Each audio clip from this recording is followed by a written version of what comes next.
शहबाज शरीफ साहब ने अचानक से रब्ता कर लिया सुहेल अफरीदी से।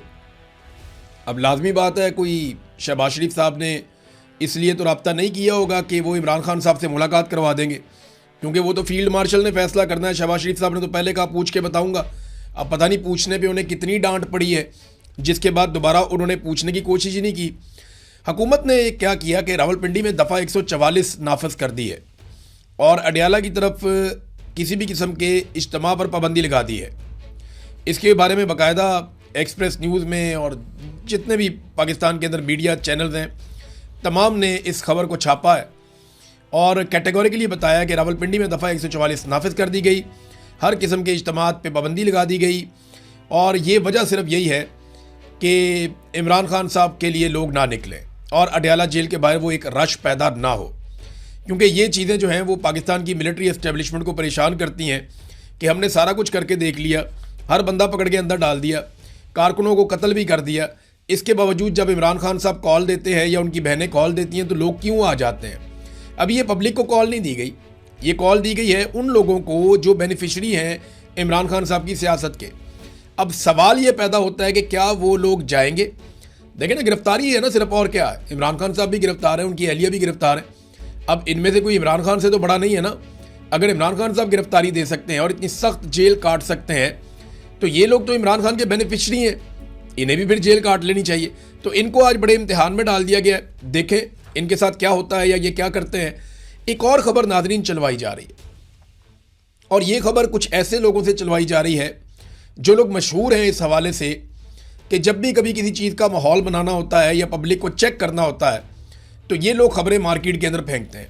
खबर मार्केट में ये फेंकी जा रही है कि एक और आईनी तरमीम करके फील्ड मार्शल आसिम मुनीर साहब सदर पाकिस्तान बनना चाहते हैं और वो ये चाहते हैं कि सदर का ओहदा उनके पास रहे। ये मुबैना तौर पे वो लोग कह रहे हैं जो मार्केट में खबरें फ्लोट करने के मास्टर हैं और उन्होंने कहा कि ये आईनी तरमीम भी करवा ली जाएगी। अच्छा, मेरे ख्याल में ये इतना कोई सौखा काम नहीं है, लेकिन फिर भी मेरी ये ख्वाहिश है कि अगर फील्ड मार्शल आसिम मुनीर ये चाहते हैं कि वो सदर पाकिस्तान बने तो फिर बने एक दफ़ा, उन्हें आटे और दाल का भाव पता चले, क्योंकि जब वो सदर पाकिस्तान बनेंगे ना तो फिर वो फौजी यूनिफॉर्म के पीछे छुप नहीं सकेंगे। फिर अवाम उन पर बिल्कुल वैसे ही तनकीद करेगी जैसे एक सियासी आदमी के ऊपर तनकीद की जाती है। फिर अवाम वैसे ही सवालात पूछेगी जैसे एक सियासी आदमी से सवालात किए जाते हैं। अब वो देखें ना, पाकिस्तान में आप ब्यूरोक्रेट से सवाल कर सकते हैं, सरकारी मुलाजमीन को पूछ सकते हैं, अगर आप ताकतवर हैं तो थोड़ा और ऊपर जाके पूछ सकते हैं, लेकिन आप आर्मी चीफ को नहीं पूछ सकते पाकिस्तान में। उनके आगे आप सवाल भी नहीं कर सकते उनकी मर्जी के बगैर। ये एक मुकद्दस गाय बनाया हुआ है ना इस ओहदे को। तो जब ये किसी दूसरे ओहदे पे आएंगे तो इनको आटे दाल का भाव पता चलेगा, लेकिन ये इतना आसान नहीं है। आसिफ अली जरदारी साहब को कम से कम जो देना पड़ेगा वो बिलावल जरदारी को वजीर आज़म बनाना पड़ेगा। तो क्या शहबाज शरीफ इसके लिए तैयार है? क्या नवाज शरीफ इसके लिए तैयार है? पाकिस्तान का इन लोगों ने भट्टा बिठा दिया है, इकॉनमी मुकम्मल तौर पे तबाह कर दी है, कर्जे इतने ज़्यादा ले लिए हैं कि कोई भी हुकूमत आकर इन कर्ज़ों को नहीं उतार पाएगी। महंगाई इतनी बढ़ा दी है कि अब ये महंगाई कम नहीं हो पाएगी। जो कम करने की कोशिश करेगा वो मुल्क को दिवालिया कर देगा। ये मैं आपको सही बात बता रहा हूँ। आज अगर ये इमरान खान को ला के हुकूमत दे दें तो 10 साल से पहले ये इकॉनमी अब ठीक नहीं हो सकती जो इन्होंने इसके साथ कर दिया है। 4 साल में इन्होंने इतना कर्जा लिया जितना कर्जा पाकिस्तान बनने के बाद से लेकर अब तक हमने 70 साल में लिया था। जो कर्जा पाकिस्तान ने 70 साल में लिया उतना कर्जा इन्होंने 4 साल में लिया। जो चीज़ें पाकिस्तान के साथ पिछले 50 साल में नहीं हुई इन्होंने कर दी। सरमायाकारी बुरी के रिकॉर्ड तोड़ दिए, जितनी मल्टीनेशनल कंपनियां सारी भाग गई, पाकिस्तान से ब्रेन ड्रेन हो गया, मिलियंस की तादाद में लोग पाकिस्तान से निकल गए, लोग अपना पैसा ले लेकर भाग गए, इंडस्ट्री सारी बंद हो गई, बड़े बड़े कारोबार फारिग हो गए, किसी किस्म का इनका टैक्स का हदफ पूरा नहीं हो रहा। इसीलिए वो ज़रा अपने मुँह से मानते हैं कि जनाब क्योंकि हम टैक्स इकट्ठा करने में नाकाम हो गए लिहाजा हमने लेवियाँ लगा दी, लिहाजा हमने आम आदमी के ऊपर बोझ डाल दिया, लिहाजा हमने पेट्रोल महंगा करके वहाँ से टैक्स इकट्ठा कर दिया। और मैं परवेज़ रशीद साहब को देख रहा हूँ, ये गलतफहमी रही हम लोगों को कि परवेज़ रशीद कोई एंटी एस्टेब्लिशमेंट आदमी है, या हमें ये गलतफहमी रही कि परवेज़ रशीद जो है वो एक सच बोलने वाला आदमी है। परवेज़ रशीद ने झूठ बोलना शुरू कर दिया, कहना शुरू कर दिया उन्होंने जनाब के ये जो पेट्रोलियम मसनूआत की कीमतें बढ़ रही हैं ये अमेरिका और ईरान की जंग की वजह से बढ़ रही हैं। ओ इतनी तो उधर नहीं बढ़ रही जितनी आपने बढ़ा दी हैं भाई। अगर अमेरिका और ईरान की जंग की वजह से ये कीमतें बढ़ रही हैं तो आपके तो अमेरिका से बड़े अच्छे ताल्लुकात हैं, आप क्यों बढ़ा रहे हैं? इंडिया के ताल्लुकात अमेरिका के साथ उतने अच्छे नहीं हैं, वो नहीं बढ़ा रहा। यानी इतनी श्रीलंका में नहीं बढ़ी, इतनी बांग्लादेश में नहीं बढ़ी, इतनी इंडिया में नहीं बढ़ी, इतनी अफगानिस्तान में नहीं बढ़ी, इतनी कीमतें तो नेपाल और भूटान में नहीं बढ़ी जितनी आपने बढ़ा दी हैं।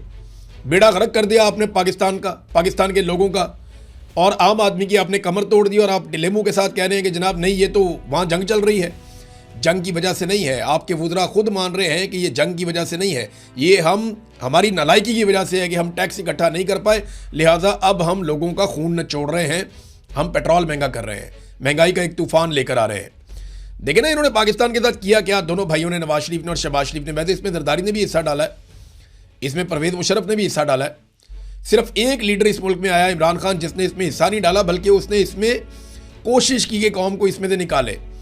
और इसी वजह से पाकिस्तान की मिलिट्री एस्टेब्लिशमेंट उसकी दुश्मन हो गई, क्योंकि उनके लोगों के भी खांचे लगे हुए हैं। तो हर जगह पे जो है ना, सबके खांचे लगे हुए हैं। ये जो IPPs वाला मामला है, इसके ऊपर मैं एक स्पेशल वीलॉग करने वाला हूँ, थोड़ा सा काम रह गया, मुकम्मल करके फिर इसको तफसीली एक वीलॉग आपके सामने रखते हैं। तो बिजली सार्फिन से 3 सालों में 19 खरब वसूल किए गए, यानी 1900 अरब रुपया बिजली सार्फिन से 3 सालों में मौजूदा सरकार ने वसूल कर लिया।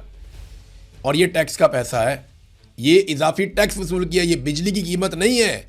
बिजली के ऊपर जो टैक्स वसूल किया, जो इजाफी टैक्स वसूल किया, वो 3 सालों में 1900 अरब रुपया वसूल कर लिया इन्होंने, 19 खरब रुपया, आप अंदाज़ा करें। और पाकिस्तानियों को इन्होंने कहा था कि हम तो 300 यूनिट तक बिजली मुफ्त देंगे। इन्होंने कहा था कि जनाब हम तो आपको पेट्रोल लेने के लिए आप जाया करेंगे तो मोटरसाइकिल वाले को पैसे नहीं देना पड़ेंगे। इस किस्म के वादे करके इनका मंशूर मैंने निकाला है, PMLN का और पीपल्स पार्टी का। मैं एक आधे दिन में आपको मंशूर भी इनका पढ़ के सुनाता हूँ, आपको बताता हूँ इन्होंने क्या वादे किए थे और कौम के साथ इन्होंने क्या किया है। बहरहाल पाबंदी सिर्फ पाकिस्तान में एक ही बात पे है कि इमरान खान को बस उसकी आवाज़ ना आए, उसकी तस्वीर ना आए, जो आदमी उसके हक़ में बात करे वो बात नहीं सुनाई देनी चाहिए।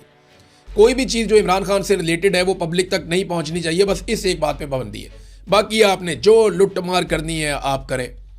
ये देखें ना, बिजली सार्फिन से इन्होंने कितनी लुटमार की है, 3 सालों में 19 खरब वसूल कर लिए। वो इस्लामाबाद में 12 अरब रुपए का एक स्कैंडल भी आ गया, जिसके अंदर कुछ ब्यूरोक्रेट भी मुलव्वस हैं।